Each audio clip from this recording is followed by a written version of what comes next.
अनुसरई। कौन अनुसरई मतलब आंखों के कोण का अनुसरण करते हैं। ये है ना, ये किनारा एक समय के बाद ये किनारा पसरने लगता है, फैलने लगता है, ये कोर जैसे कि बड़ा होने लगता है। अनुसरण अनुसरण करती है, जैसे जैसे वो जाता है उसके पीछे पीछे पीछे पीछे चित जाता है, आगे आगे वो जाता है, पीछे पीछे चित जाता है। और खने खन वसन धूल तन हरण, और क्षण क्षण में वो जो अस्त व्यस्त वस्त्र है वो धूल में लौटने लगते हैं और शरीर को क्या करते हैं, एक तरह से धूल से भर देते हैं। अब क्यों ऐसा क्यों घटा? ऐसा इसलिए घटा, तो हमको स्टेच्यू बनाने में मिला। ऐसा इसलिए घटा कि अब से पहले कुछ वस्त्र उसके शरीर पे नहीं थे, अब जो उसके शरीर में परिवर्तन आ रहा है तो कुछ वस्त्र उसके शरीर पर आ गए। और ये भी सकते हैं कि चूंकि वो अभ्यासी नहीं है उसकी, तो ये शैशव एवं का बिल्कुल संक्रमण काल है। तो कभी चलते चलते वह भूल जाती है कि वो एवं अवस्था में आ गई है, और जैसे कि शैशव में अचानक से चली जाती है, जिसे कहते हैं बेपरवाह और लापरवाही की तरह, जिसे फक्कर की तरह भी कह सकते हैं। और जैसे ही 4-10 कदम चलती है कि अचानक से याद आता और ठिठक जाती है, अचानक से ठिठक जाती है, रुक जाती है। जैसे कि इसे ऐसे समझिए, उदाहरण तो मैं आप ही के से लाऊंगा कि आपने देखा कि आप जा रही हैं और थोड़ी जल्दी आपने दौड़ लगा दी, लेकिन जैसे ही कोई लड़की दौड़ लगाती है और देखती है कि अगल बगल कोई लड़का या पुरुष खड़ा है, तो वो फिर अपनी चाल या तो धीमी कर देती है या फिर आराम आराम से चल जाती है। ये तो है, लगभग ये है। आप इसे देखिए महसूस करके, क्योंकि उसे लगता है कि नहीं, अब जैसे ही वो एकांत में होती है अपने घर में 4 दीवारों के बीच में, वो फिर से वापस जाती है उस ऐसा अवस्था में, वो मस्ती, वो फक्करपन, वो सब जैसे ही 4 दीवारी के बाहर आती है, फिर उससे उस पर तरह तरह के उसे ये भान हो जाता है कि नहीं, ये समाज है और मेरी अवस्था बदल गई है। और जाहिर सी बात है, जिसे कहा कि आंचल रखना, जिसे बाद में दुपट्टा कहा गया, अंगवस्त्र जो है, और जो पहने जाते थे पहले, तो जाहिर सी बात है कि पहले तो वैसे पहने जाते थे जिसमें अंगूठा भी न दिखे। ऐसा नहीं कि केवल चेहरा ही न दिखे, अंगूठा भी न दिखे। विवाहितों के तो चेहरा विवाहिताओं के नहीं दिखते थे, अविवाहिता के दिख सकते थे, लेकिन अंगूठा भी न दिखे। और शरीर का जो वैभव और जो उसकी जो बनावट है वो तो बदल रही है। तो कुछ कपड़े ऐसे भी हैं जो क्या है, जो कभी कभी जमीन से सटते हुए चलते हैं। ये अलग बात है कि जिस सदी में आप सांस ले रहे हैं, और अच्छी बात है जिस समय में आप आ गए हैं, उसमें ऐसे बहुत सारे वस्त्रों को लगभग एक तरफ कर दिया है इस समाज, या धीरे धीरे कर ही रहे, लेकिन उस समय नहीं।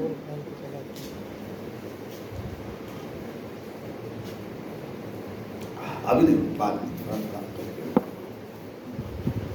तो अब का क्या कि खने खने समझ में आ रहा है ना, मतलब ये कि आप समझे, शब्द को पकड़े कि खने खने नयन कोन अनु, खने खने नयन कोन अनुसरई। सोनलमान सिंह का नृत्य देखिएगा, अच्छे से पता लगेगा, या गीता चंद्रन का नृत्य देखिएगा तो पता चलेगा। खने खने नयन कोन अनुसरई, खने खने वसन धूल तनु भरई। क्षण क्षण में वसन जो है क्या है, धूल से निपट करके शरीर को भर देते हैं। खने खने दसन छटा छुट हास, खने खने क्षण क्षण, दसन मने दांत, और छटा छुट हास, हास मने हंसी। खने खने क्या होती है? वो जो है उसके दंत पंक्तियों के बीच से हंसी छूट पड़ती है, हंसी छूट पड़ती है। अब हंसी कहा, स्मित नहीं कहा, मुस्कान नहीं कहा, ये नहीं कहा कि कहे मुस्काई के नैन नचाई लला फिर अयो खेलन होली। जब रीतिकाल में आएंगे तो क्या गजब है।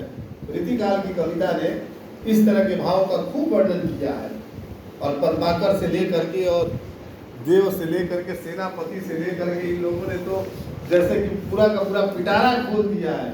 ये बहुत प्रसिद्ध पद है कि नैन नचाई कहे मुस्काई लला फिर अयो खेलन। नैन को नचा करके, होठ से मुस्कुरा करके नायिका ने कहा कि हे लला फिर आना होली खेलने। ये लोक है, ये पूरा का पूरा कविता को जीवन से जोड़ करके। तो ये कहा कि खने खने दसन छुटा छुट हास, ये मुस्कुराहट नहीं है, हंसी है। क्योंकि जब दांत नहीं, जब दांत दिखने लगे तो हंसी है, और जब दांत न दिखे तो मुस्कुराहट, स्मित है। और दांत के साथ साथ जब जबड़ा भी दिखने लगे तो ठहाका जैसा ना, रावण जैसा लोग। तो हंसने के भी कई स्टेज हैं, कई तरीके हैं, किस मौके पे कैसे कैसे हंसा जाए। तो खने खन दसन छटा छुट हास, खने खन अधर आग कलु बास। और क्षण क्षण क्या है कि खने खन अधर आग करु बास। राम वृक्ष बेनीपुर यहाँ आग करू बास, क्या है? आग करू बास। और शिव प्रसाद सिंह क्या है? आग कहू बास। बास मतलब आश्रय, बास मतलब आश्रय। क्या है कि क्षण क्षण में जो है अधर के आगे क्या है? वो जो है वो आश्रय लेती है, क्या? यानी कि हंसती है, मुस्कुराती है, हंसती और मुस्कुराती है। जैसे कि अपने ही ऊपर कोई है या नहीं ऐसा मतलब नहीं। किसी क्षण को पता नहीं क्या सोच के वो हंसती है, और किसी क्षण को पता नहीं क्या सोच के मुस्कुराती है।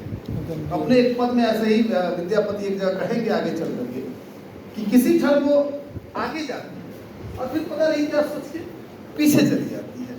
किसी से कुछ याद करती है और मुस्कुरा देती है, और किसी से कुछ सोच करके और साथ में चली जाती है। तो ये जो है ये पूरा का पूरा भाव, इसे देखिए।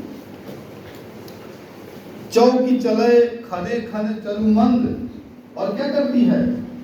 चौकती है, चलते चलते कभी चौक जाती है, और चौक जाती है तो फिर उसके बाद उसकी गति क्या हो जाती है? धीमी हो जाती है, मंद हो जाती है, स्थिर हो जाती है। अभी बताया है मनमत पाठ पहिल अनुबंध। और ये कमाल की पंक्ति है और ये महत्वपूर्ण पंक्ति है। कहा कि विद्यापति कहते हैं कि यह पहला अवसर है जब मनमथ यानी कि कामदेव ने उसके साथ अनुबंध किया है। ये पहला अवसर है जब शरीर पर अनंग का क्या दिखा है? प्रभाव दिख रहा है। ऐसा लगता है कि इसी संक्रमण काल में जो मनमथ है, कामदेव है, वो जैसे कि उसके साथ कॉन्ट्रैक्ट कर रहे हैं, अनुबंध कर रहे हो कि अब यहाँ से मेरा तुम्हारा साथ जैसे कि क्या होता है? शुरू होता है। क्योंकि इससे ठीक पहले उसे कुछ भी नहीं पता था, काम के बारे में उसे कुछ नहीं पता था, शरीर के बारे में उसे कुछ नहीं पता था, और शरीर की जो आवश्यकताएं हैं, अनिवार्यताएं हैं, उसके बारे में उसे कुछ नहीं पता था। ये पहला अवसर है जहां वो अब इन सब चीजों को लेकर के क्या है? जिज्ञासु हो रहे। ये पहला अवसर है जब वो अपने शरीर को क्या कर रही है? समझने की कोशिश कर रही है। ये पहला अवसर है जब गति से लेकर, चाल से लेकर के नयन के बंकिम परे में भी क्या है? अंतर आ रहा है। इसीलिए इसे कहा बायोलॉजिकल डिफरेंसेस। शारीरिक परिवर्तन वो पूरी तरह से दिखेगा, शरीर के पूरे नख शिख में एक तरह से उसका प्रभाव जो है दिखाई पड़ेगा। तो ये कहा कि मनमत पाठ पहिल अनुबंध, ठीक है, अनुबंध मतलब भूमिका भी कह सकते हैं। कामदेव की भूमिका पहली बार यही क्या है नजर आ रही है, या जैसे यही कामदेव प्रवेश कर रहे हैं उसके जीवन में। हृदय मुकुल हेरी हेरी थोर, हृदय मुकुल, और हृदय रूपी मुकुल को वो क्या करती है, थोड़ी थोड़ी देर में हेरती है, और फिर कहते हैं कि खने आचर दे खने हुए भोर, और जब उसे याद आता है तो आचर अपना ले लेती है, और जब बिसर जाता है तो आचर हट जाता है। इसके भी प्रसंग आएंगे, खास तौर से जब कृष्ण का सौंदर्य दिखाया जाएगा, और कृष्ण जब राधा को देखेंगे, और भारतीय कविता में और उर्दू परंपरा में बहुत वर्णन है इसका, खास तौर से उसका कि रुख से नकाब हट जाने दो, उसका भी है, और जो है शरीर से आंचल के गिर जाने का, या शरीर के से आंचल के फिसल जाने का, और उसमें एक क्षण नायक के द्वारा नायिका को देखे जाने का, या उसके शरीर को देखे जाने का, ये एक वर्णन है, और उसमें आकर्षण और तमाम तरह की भाव है। यहाँ वो हृदय जो है, कहा कि हृदय मुकुल, जाहिर सी बात है कि यह जो है शरीर के उस अंग के लिए आया है जिसे हम उर से जिसका जन्म होता है उसके लिए आया, तो इसमें भी परिवर्तन आ रहा है। अब वही कहते हैं कि जब उसे याद आता है तो लगता है कि नहीं आंचल होना चाहिए, और फिर क्या करती है वो भूल जाती है। ह्यूमन साइकोलॉजी देखिए, हम सभी हैं, आप सभी खास तौर से चूंकि भुगतते तो आप है, आपके जीवन पर घटित होगा कि आप जब जा रहे हैं, और ख़ास तौर से आपने वैसा वस्त्र धारण किया है, या कहीं जाना ही होता है आपको ऐसी जगह, तो आप क्या करते हैं, आप मतलब ये आधी आबादी शरीर पर जो दुपट्टा रखते हैं, अभ्यास जीवन का देखिए कि जैसे रास्ते से जाते, अगर दुपट्टा बिल्कुल सही भी हो तब भी किसी पर पुरुष या वैसी जगह से गुजरते हुए एक बार उंगलियां अनायास ऐसी जाती है कि लगता है कि दुपट्टा ठीक कर रहे हैं। अभ्यास देखिए कैसा है, और वो कैसे जीवन पर लागू होता है। और कभी कभी ऐसा है नहीं, ये लगता है कि जैसे भूल गए और फिर से उसे ठीक कर रहे हो, ये स्मृति में आ जाता है। विद्यापति वही बात कह रहे हैं, और कह रहे हैं कि हृदय मुकुल हेरी हेरी थोर, वो जो हृदय की कली है, और इसलिए मुकुल कहा, इसलिए कहा क्योंकि क्या है, यह युवा अवस्था का पहला ही सोपान है, यानी कि संक्रमण काल है। विद्यापति के यहाँ इसके अलग अलग स्टेट्स भरे पड़े हैं, और अलग अलग सैंपल्स इसके लिए उन्होंने अलग अलग पदों में इस्तेमाल किया है। पढ़ते हुए आपको पता चल जाएगा कि अवस्था के लिए किस किस का इस्तेमाल किया। इसलिए जब कभी नायिका भेद पढ़ाएंगे तो मुग्धा नायिका और मध्या नायिका और प्रौढ़ा नायिका के शरीर के आकार का भी अंतर होता है, उसके चाल और शारीरिक एष्टि का अंतर होता है, उसकी तरफ भी इशारा है एक कमोलेसिस से। तो हृदय मुकुल हेरी हेरी थोर खने आचर दे, आचर दे मतलब आचर दे, और खने होए भोर मतलब भोर माने भूल जाना, बेनीपुर कहते हैं कि भूल जाना। बाला शैशव तारुण भेंट, ये कौन सा अवसर है, ये वही अवसर है जब बाल्यावस्था शैशवावस्था का क्या है, तरुणावस्था से भेंट हो रहा है। यहाँ पर आकर के वो इधर जो तरुणावस्था उससे वो क्या कर रही है, जैसे कि मिल रही है, दोनों आपस में मिल रहे हैं। लखे न पारिय जेठ कनेठ, और कमाल ये है कि लखे न पारिय, लखा मैंने दिख नहीं पड़ता, दिखाई नहीं पड़ता कि कौन जेठ है और कौन कनेठ है, कौन बड़ है कौन छोट है, कौन बड़ा है और कौन छोटा है, ये समझ में नहीं आता। क्योंकि जो वो बाला है या जो वो नायिका है जो इस संक्रमण काल वय संधि में पहुंची है, इसका वय अवस्था है और उसका संधि काल, इसलिए वय संधि। तो कहा कि बाला के शरीर में बचपन की स्मृतियां शरीर से अभी गई नहीं, तो उसकी मुलाकात किसी क्षण अपने उस रूप से होती है और किसी क्षण उसके इस रूप से होती है।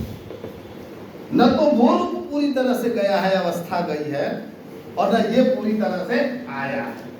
इसीलिए द्वंद्व है यहाँ, इसलिए दोनों है, इसलिए एक क्षण याद है और दूसरी क्षण क्या है, भूल जाना है। इसीलिए कहा कि बाला सैसो तारुण भेंट लखे न पाए पालिया, जेठ कनीठ कि कौन छोटा है, कौन बड़ा है, कौन कमजोर है, कौन मजबूत है, कौन अबला है, कौन निबला है, कौन सबला है, ये कहना मुश्किल है, ये जान ही नहीं पड़ता। आगे कहते ही है कि विद्यापति का सुन बर कान, कान यहाँ कान्हा के लिए आया है, कृष्ण के लिए आया है कि विद्यापति का सुन बर कान, तरुणी में शैशव चिन्ह न जान। जो तरुणी अवस्था है और जो शैशवा अवस्था है उसके चिन्ह को क्या है, जानने के संदर्भ में कि क्या है, ये इस तरह का है जिसमें भेद करना मुश्किल है कि ये शैशवा अवस्था है कि तरुणा अवस्था है। ये बिल्कुल युवा अवस्था तो है नहीं, इसीलिए उसे संक्रमण काल या वया संधि कहा गया है। अब जो मैंने पद पढ़े या इससे जुड़े जो 5 पद वेदीपुरी में है या 3 पद जो उनमें है शिव प्रसाद जी में, आप उसको आप आसानी से पढ़ सकते हैं। बहुत प्रसिद्ध पद है ये वाला, शैशव जोवन दुह मिल गए। शैशवा जैसे वहां का है ना कि शैशव तरुण, यहाँ क्या कहा, शैशव जोवन दुह मिल गए, दोनों मिल गए। श्रवण कपथ दुह लोचन ले, और श्रवण का पथ किसने ले लिया, कान का। अभी थोड़ी देर पहले उस पद में कहा था कि कौन का अनुसरण करने लगे हैं आगे, कौन बड़े हो गए। एक खास अवस्था के बाद आईलाइनर यूज होता है, पता नहीं मैं सही कह रहा हूँ कि गलत कह रहा हूँ, पता नहीं तो किसी समय कर लेते हैं लोग, लेकिन अब अगर इसका कोई फैक्ट होगा तो, क्योंकि भाई मैंने तो किया तो बता नहीं सकता, लेकिन ये क्यों, वो तो कोर बड़ा होता है, वही बात यहाँ भी कही। और मैंने एक दिन बताया था ना कि पृथ्वीराज रासों में चंद्रवराय ने ये वर्णन किया है कि आंखों का कोर कहाँ, श्रवणक पथ, कान की तरफ जैसे कि बढ़कर चला जाता है। वचनक चातुर लहु लहु हास, बातचीत में चातुर्य आ जाता है। अब बोलना पहले की तरह नहीं है, बोलने में सोचना भी है और थोड़ी चतुराई भी दिखानी है। बोलने में अर्थ अविधा ही नहीं रहेगी, बोलने की अर्थ बदल जाएगी। इसलिए शायरों ने इसका खूब लाभ उठाया और कहा कि अगर वो इनकार कहे तो इकरार समझना। क्या गजब है, और इससे पता नहीं क्या क्या आफतें लाई इस समाज में। ये कैसे कि जब इनकार कहे तो इकरार समझना, तो नहीं कहा कि स्त्री भाषा और स्त्री देह भाषा में यह भी का मुस्कुरा दे अगर युवती तो समझो कि बात पक्की। इस पर तो बहुत तगड़ी क्लास आपकी तब ली जाएगी जब मीरा पढ़ेंगे। और अनामिका का लेख क्या मास्टरपीस लेख है, जो इसलिए उस पक्ष पे बाद में आएंगे। पर ये कहा मुकुर लई अब करई सिंगार, इससे पहले बाल बंधा है कि नहीं बंधा है, चेहरा कैसा है नहीं है, क्या कोई फर्क नहीं पड़ता, कोई नहीं। लेकिन अब तो क्षण क्षण मुकुर लेकर के, आईना लेकर के। अब वो शायरों ने इसको भी अलग तरीके से कहा कि जो है वो आईना देख के हैरान नहीं है, उन्हें देख के आईना हैरान है। कयामत इस तरह का है। तो और विद्यापति पहले ही कह चुके हैं कि सहजे आनंद सुंदर है, तो इस सादगी का क्या कहना। तो क्षण क्षण वो मुकुर लेती है और मुकुर को देख करके श्रृंगार करती है। अब यहाँ से श्रृंगारिक उपादान बढ़ने लगते हैं। बहुत सारे जो बाजार में जो पसारे हैं हाथ अपने, ढेर सारे कॉस्मेटिक प्रोडक्ट्स के, वो सारे के सारे अब उपयोगी लगने लगते हैं और बहुत ज़रूरी लगने लगते हैं, उनकी ज़रूरत महसूस होती है। बहुत लोग अभी भी है जिनको नहीं होती, बहुत लोग को ओकेजनली होती है, और बहुत लोग को आप इसी दिनचर्या में देखेंगे कि उन्हें वो निकल ही नहीं सकते उसके बगैर। तो मैं इसकी आलोचना नहीं कर रहा, मैं तो बता रहा हूँ आप ही की साइकोलॉजी आपको, या कुछ भी मैं नहीं कह रहा हूँ, ये आप ही कह रहे हैं विद्यापति की भाषा। तो कहा कि मुकुर लई अब करई सिंगार सखी पूछई कई सूरत बिहार। और सखी जो है क्या है, पूछती है। क्या पूछती है कि क्या बात है, बताओ, जरूर कोई बात है। और बिहार रति कीड़ा को बोलते हैं, वैसा कोई बात है क्या, बताओ। इसलिए याद करिए, जब बात बात पे किसी से कहते हैं आप कि तुम्हारा हाव भाव ठीक नहीं खेला गया, अगर मैं इसका ठीक ठीक अर्थ बता दूंगा तो कहना भूल जाएंगे आप।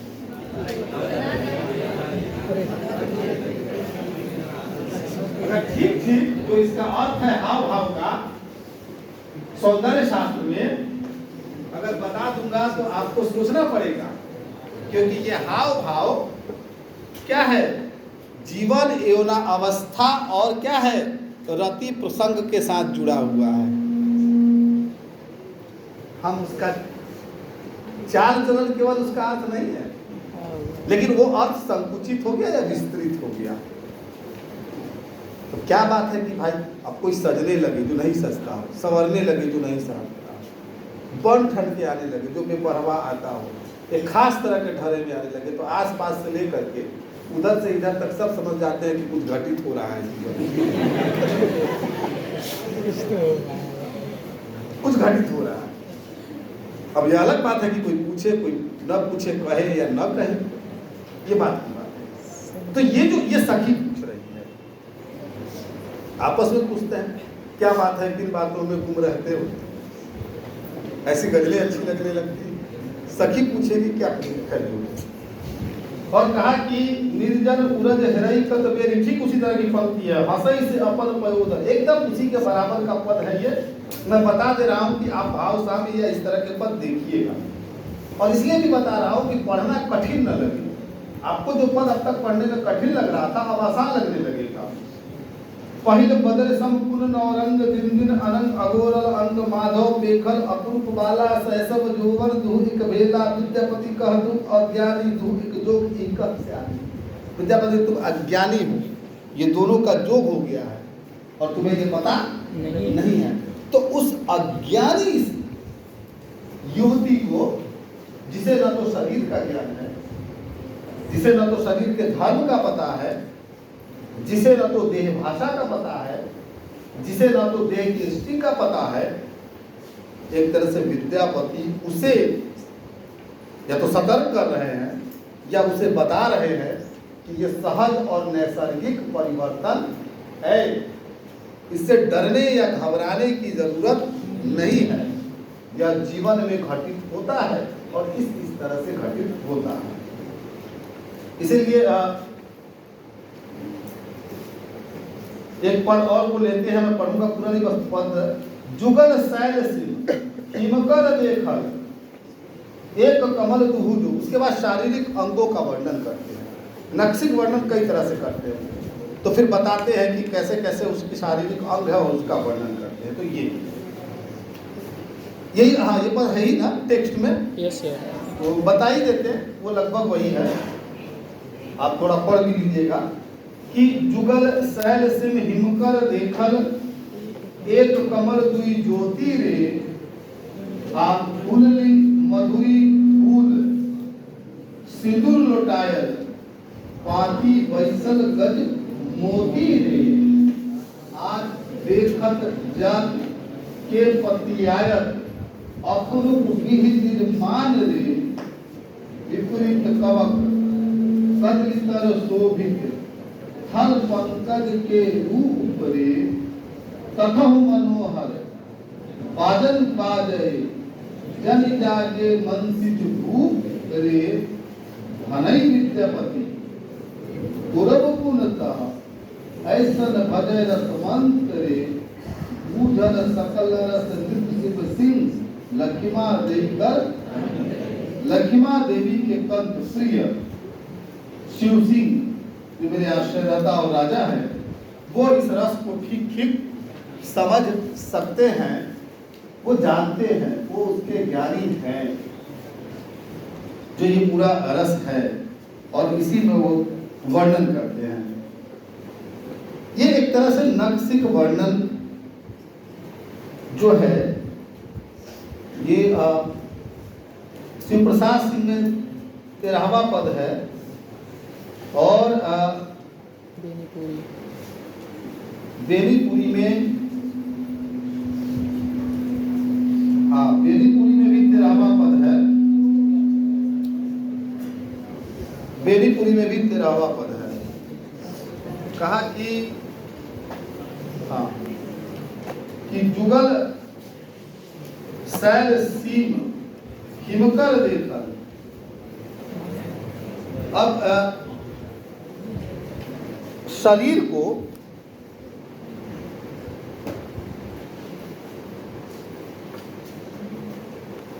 कद के हिसाब से अभिव्यक्त किया। प्रसाद के यहाँ आएंगे तो प्रसाद कामायनी में मनु के शरीर की लंबाई बताते हुए कहते हैं कि उसी तपस्वी से लंबे थे देवदार दो चार। जरूर किसी सेक्शन में कामायनी कोई पढ़ा रहा है। अच्छा, मैंने पढ़ाया था क्या, भूल गया, मुझे लगा फर्स्ट ईयर में कि अभी आने वाला है, भूल जा रहा। तो देवदार की तरह उसका पद है और श्रद्धा के लिए इस्तेमाल किया कि हृदय की अनुकृति बाह्य उदार, एक लंबी काया, छराहरे शरीर बोली ना, कंधे से ऊपर। हिमालय के हमने भाग किए हैं ना कि एक तराई का क्षेत्र, एक मध्य हिमालय, एक उच्च हिमालय और एक उच्चतर हिमालय का पूरा, हम मुख का हिस्सा वहां से लिखा। अब कवि ने जब शरीर का वर्णन किया तो शरीर का जो वो मध्य भाग है उसे पर्वत के रूप में प्रतीकात्मक बताया या प्रतीक दिया, उसकी उपमा उस तरह से दी। इसीलिए कहा कि जुगल शैल सीम हिमकर देखल। जुगल शैल, ये जो शैल आया है और जुगल मतलब जोड़ा। जाहिर सी बात है कि अभी जिस पद में हम पढ़ के आ रहे थे कि जिसकी बात हो रही, इसको बार बार वो हेरती हैं, शरीर का जो विशेष अंग है उसके बारे में आया है। और फिर कहा कि हिमकर देखल, जुगल शैल सिम हिमकर देखल। और सिम मतलब यहाँ अब ये लिखते हैं, क्या कहते हैं शिव प्रसाद जी, सीमा जो है, और बेनीपुरी लिखते हैं कि सीम मतलब शिखर पर।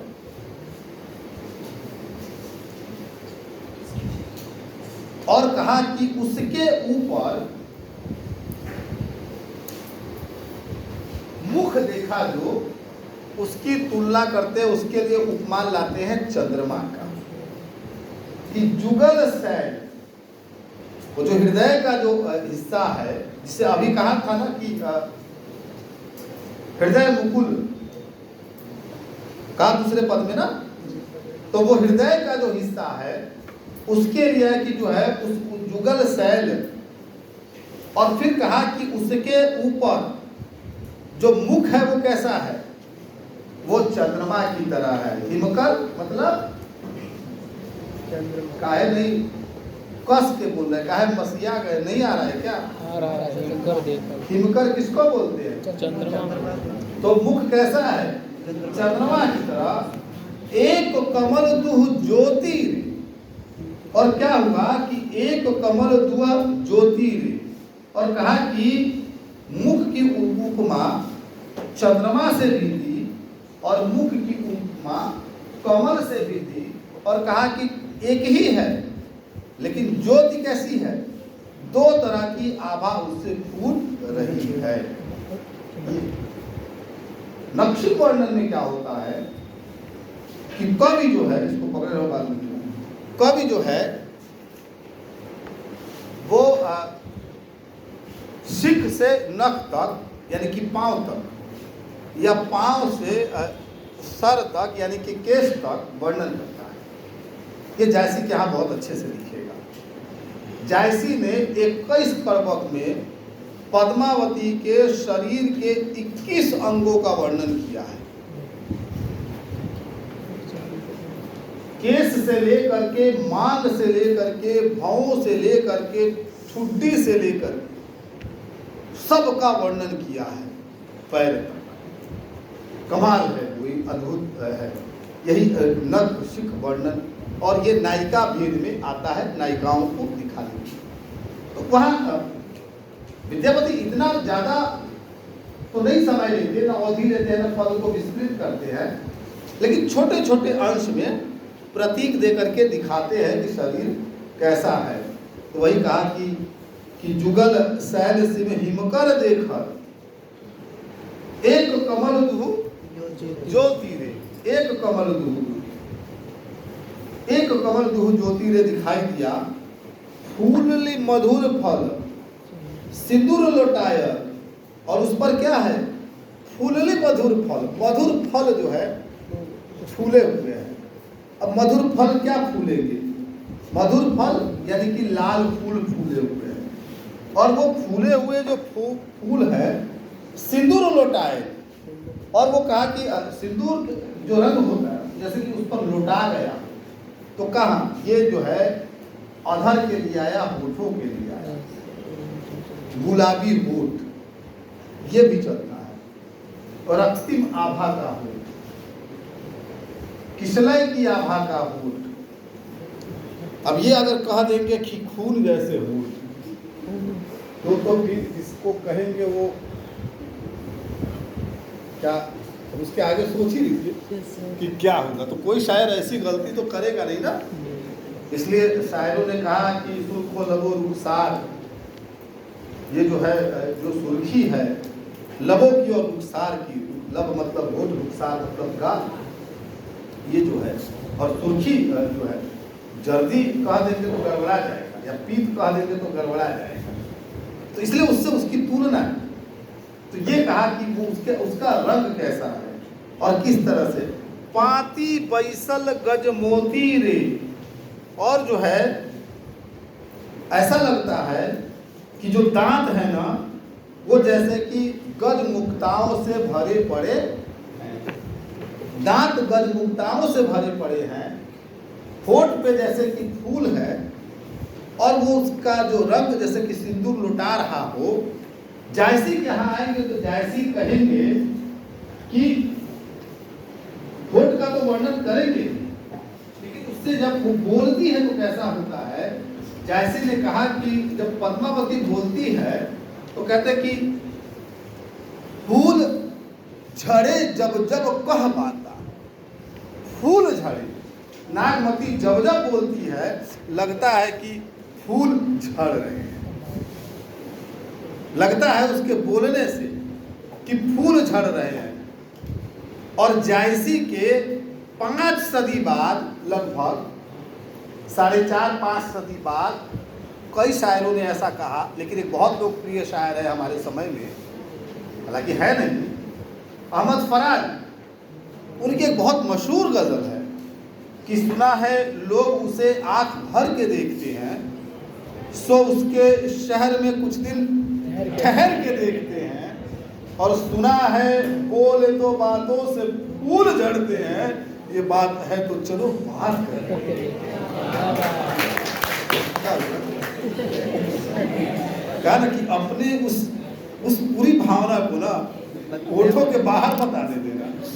हाँ, अब देखिए कि अगर जायसी का लिखा हुआ सुन ले कि फूल झड़े जब जब कह बाता, तो अहमद फराज का लिखा हुआ बासी मालूम पड़ता है कि सुना है बोले तो बातों से फूल झड़े। सुना है, जस्टिफाई नहीं है, झड़ते भी हैं कि नहीं झड़ते हैं, प्रश्न लग जाएगा खड़ा। लेकिन जायसी ने तो कोई स्पेस नहीं दिया, सीधे कहा कि फूल झड़े जब जब कह बाता, फूल झड़े जब जब कह। क्या कमाल है कवियों का। जैसी ने एक जगह कहा कि नाग वो जो रोती है तो उसके आंखों से नयन ढरही मूंगा और मोती। मूंगे का रंग लाल होता है, मोती का रंग सफेद होता है, कि उसके आंखों से सिर्फ आंसू ही नहीं ढरते, रक्त भी ढरता है। बहुत बाद में मीर ने कहा, इस तरह के कई शेर अलग अलग तरह से कहे। और जायसी के बहुत पहले अमीर खुसरो ने कहा, और बहुत बाद में आकर के 19वीं शताब्दी में उर्दू के महान शायर गालिब ने कहा, जब ये कहा कि हर एक बात पे कहते हो तुम कि तू क्या है, तुम ही कहो कि ये अंदाज़े गुफ्तगू क्या है, और रगों में दौड़ते फिरने कि हम नहीं कायल, जो आँखी से न टपका तो फिर लौट। आँख से टपकना जरूरी है, आंसू का नहीं, लहू का।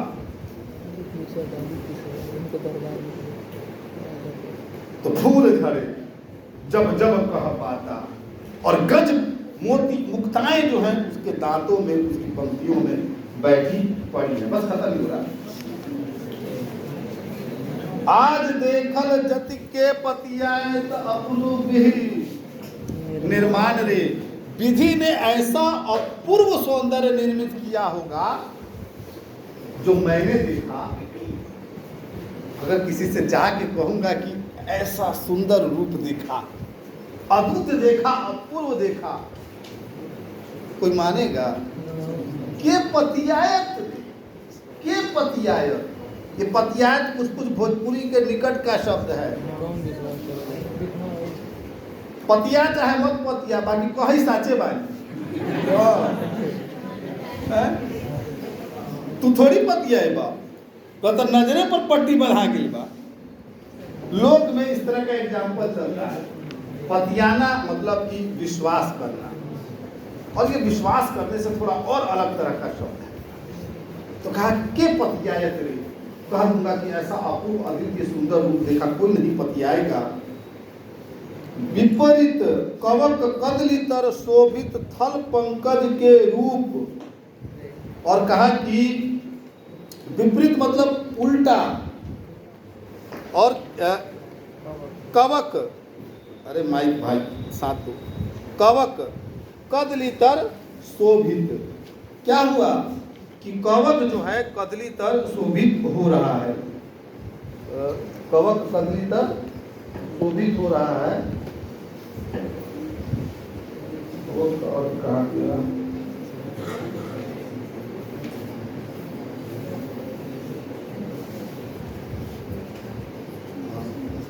हाँ कब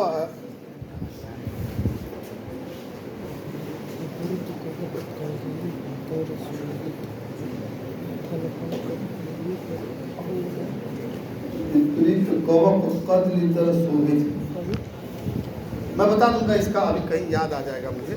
लेकिन कहा कि विपरीत मतलब उल्टा, और कदली तरह शोभित, नहीं ठीक है, वो आया है बेसिकली क्या है, जान के लिए आया है। अब जो है भारतीय सौंदर्य की परंपरा में मैंने कहा ही है कि जब अपनी नायिका के अद्वितीय सौंदर्य को बताना हो तो उसकी चाल को गजगामनी कहते हैं। और गजगामनी की जो आभा होती है, यानी कि कटि प्रदेश के नीचे का जो हिस्सा है, उस पैरों का हिस्सा जो है, कमर से लेकर के और खास तौर से जांघ से लेकर के पैर तक, उसको कवि ने बताया। कदली के वृक्ष से उसकी तुलना की, क्योंकि कदली प्रिय उपमान रहा है कवियों का। कदली के वृक्ष को, यानी कि केले के वृक्ष को देखिएगा तो ऊपर से वह पतला होकर आता है और नीचे जड़ों की तरफ जो है क्या है, वो बहुत सुगठित हो जाता है। कवि कहता है कि ऐसा लगता है इस सौंदर्य को देख करके कि कदली को क्या कर दिया गया, उलट दिया गया।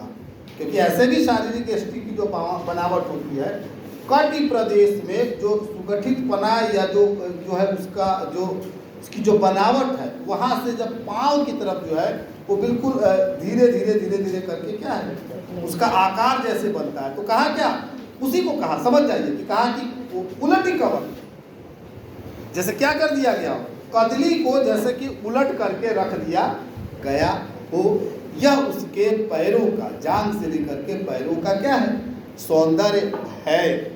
और इस सौंदर्य को वो बताते हैं कि आप विपरीत कवक कदलितर शोभित थल पंकज के रूप रे, और पैरों में क्या है, जैसे कि पंकज की माला जो है लगा दी गई हो, ऐसा उसका सौंदर्य है, ऐसा उसका रूप है।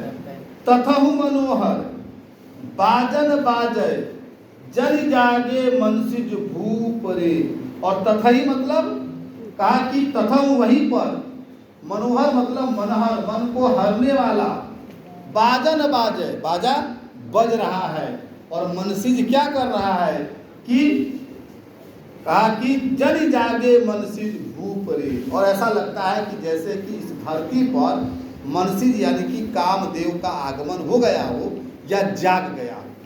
उस अपूर्व सौंदर्य को देख करके, उस नक्श को देख करके, उसकी कायिक बनावट को देख करके ऐसा लग रहा है कि मदन ने दुदुम्भी बजा दी हो।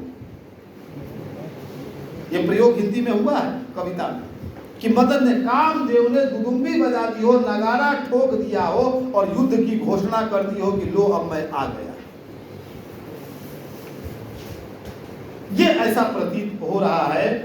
भनई विद्यापति पूरब पुनतः ऐसन भाजय रसमत रे, और कहा कि विद्यापति कहते हैं, भनई विद्यापति कहते हैं कि क्या है, पूरब पुनतः, पुण्य मतलब पुण्य, पूर्व जन्म का पुण्य होगा, पूर्व जन्म का पुण्य होगा कि ऐसा जो है, ऐसन भजय रसमंत रे, जो ऐसे रसज्ञ, रस के मर्मज्ञ या रस को जानने वाले ने क्या किया है, उसका वर्णन किया है। ये पूर्व जन्म का फल है। इसलिए आइएगा कि ऐसा सौंदर्य देखना संभव नहीं है।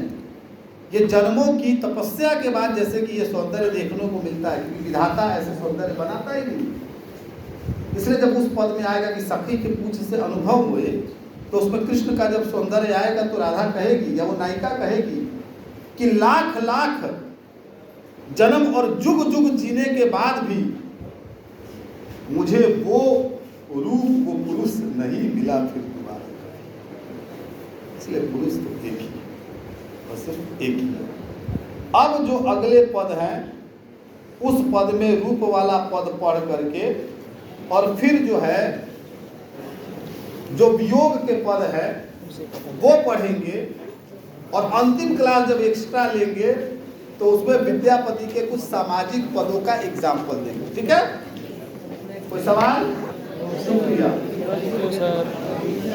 अरे बूझल सकल रस, पहले तो यही बताए थे कि सकल रस कौन बूझ रहा है? हमारे नृप शिव सिंह जो लक्ष्मा देवी के प्रिय है, वो इन सब रसों के ज्ञाता है, भरभक्य है, भोगता है। उनसे क्या